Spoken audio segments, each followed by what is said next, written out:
Assalamualaikum warahmatullahi wabarakatuh. Perkenalkan, nama saya Melati Gita Permatasari bersama teman saya Nadia Nur Aulia.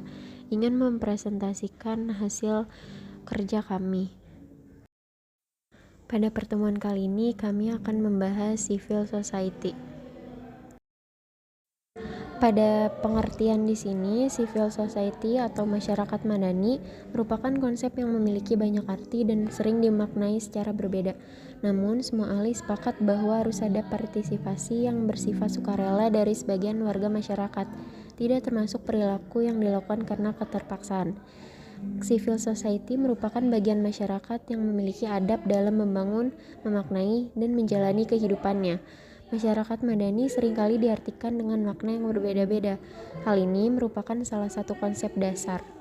Seperti yang sudah dijelaskan sebelumnya, masyarakat madani merupakan suatu sistem yang subur dan sangat menjamin prinsip moral, di mana kebebasan individu dan stabilitas masyarakat sangat seimbang. Adapun pengertian lain dari masyarakat madani, yaitu mereka adalah golongan masyarakat yang beradab, berperi kemanusiaan, menguasai ilmu pengetahuan, unggul dalam hal teknologi. Selanjutnya, ada sejarah civil society. Asal mula kata civil society itu dari bahasa Inggris, yang artinya masyarakat madani yang beradab atau berbudaya. Sedangkan istilah masyarakat sipil diambil dari terjemahan masyarakat madani sendiri, yaitu masyarakat yang beradab. Konsep terjemahan tersebut pertama kali dikenalkan oleh Dato Seri Anwar Ibrahim melalui ceramahnya di Simposium Nasional pada tahun 1995. Konsep yang diciptakan oleh Anwar Ibrahim ini ingin menunjukkan bahwa masyarakat idealnya memiliki peradaban yang maju. Lebih tepatnya, beliau menyebutkan bahwa yang dimaksud dengan masyarakat madani adalah sebuah sistem sosial yang subur, di mana sistem tersebut didasarkan pada prinsip moral yang dapat menjamin keseimbangan antara kestabilan masyarakat dan kebebasan individunya. Selanjutnya di sini ada pengertian masyarakat madani menurut para ahli.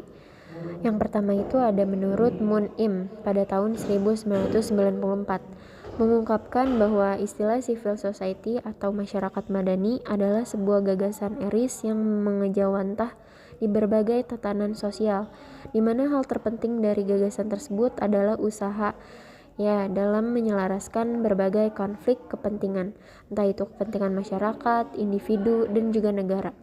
Yang kedua menurut Hall 1998.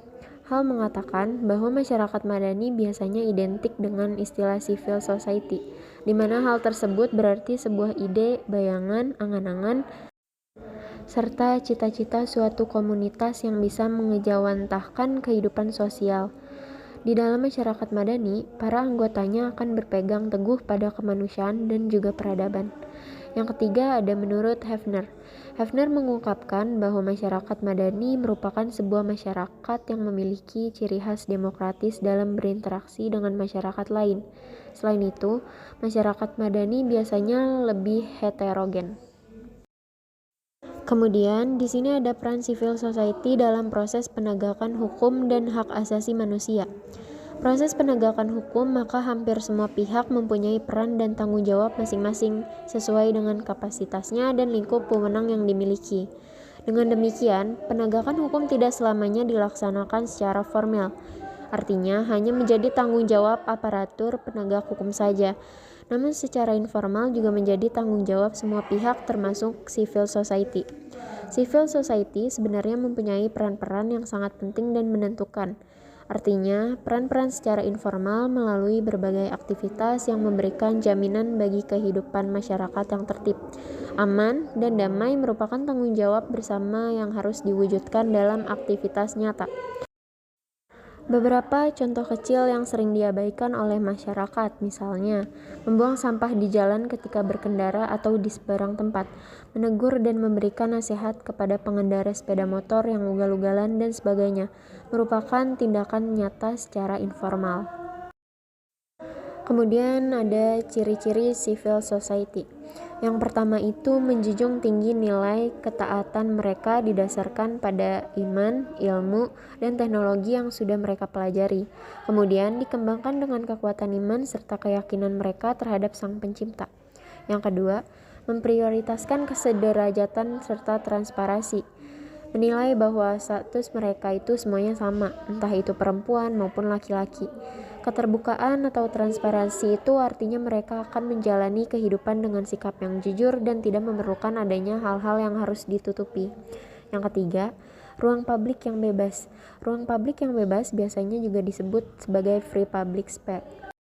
Ini merupakan wilayah yang memungkinkan masyarakat untuk mempunyai hak serta kewajiban warga negara. Dan yang keempat, partisipasi sosial. Dengan adanya partisipasi sosial yang bersih, maka itu adalah awal dari terciptanya masyarakat madani. Hal tersebut dapat terjadi jika ada nuansa yang bisa membuat hak serta kewajiban individu terjaga. Selanjutnya, kriteria civil society. Beberapa kriteria yang dapat dijadikan parameter untuk merujuk masyarakat madani adalah: 1. Terpenuhinya kebutuhan dasar individu, keluarga, dan kelompok dalam masyarakat.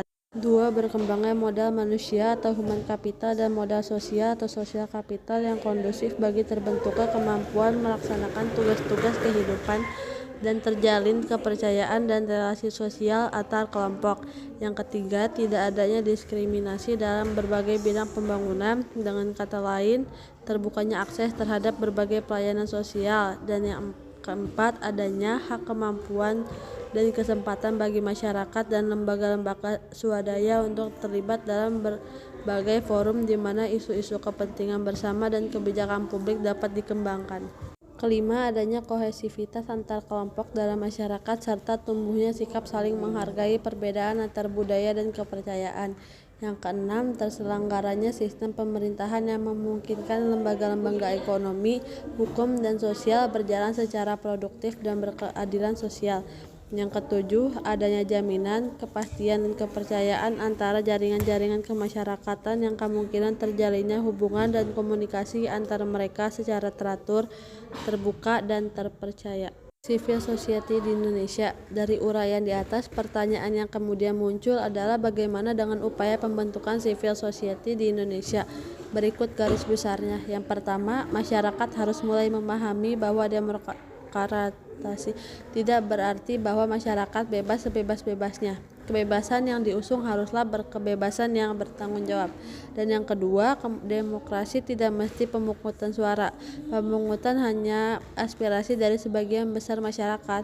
Bagi masyarakat yang sedang dalam proses demokrasi, kalah dalam pemungutan suara dapat menambah rasa dendam, tidak puas, dan kemudian menimbulkan anarkis. Yang ketiga, harus berbuat jujur dan tidak hanya sekedar berani melawan pemerintah.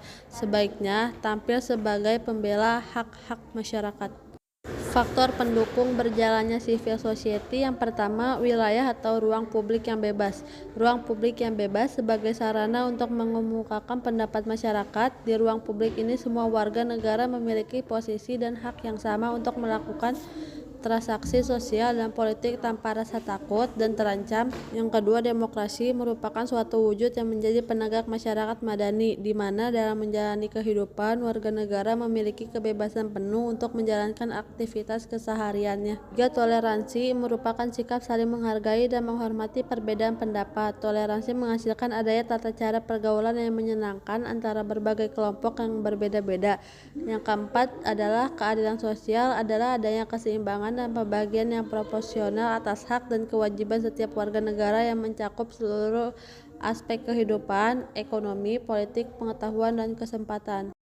Yang terakhir, ada faktor penghambat terjadinya civil society. Yang pertama, masyarakat yang kurang menghargai pluralitas. Contoh kasus adalah pembantaian umat muslim di Poso merupakan salah satu bukti masih kurangnya rasa menghargai keberagaman di tengah masyarakat. Yang kedua, kemerosotan moral Indonesia. Contoh kasus perdagangan manusia di Maluku, penemuan ladang ganja dan senjata api di Mandailing. Yang ketiga adalah demokrasi kebanyakan hanya wacana tapi kurang dalam prakteknya. Contoh kasus DPR yang lebih mementingkan kenaikan tunjangan daripada memberantas kemiskinan masyarakat. Padahal demokrasi itu merupakan sistem pemerintahan yang dilakukan oleh rakyat, dari rakyat, dan untuk rakyat. Kurang lebihnya mohon maaf. Terima kasih.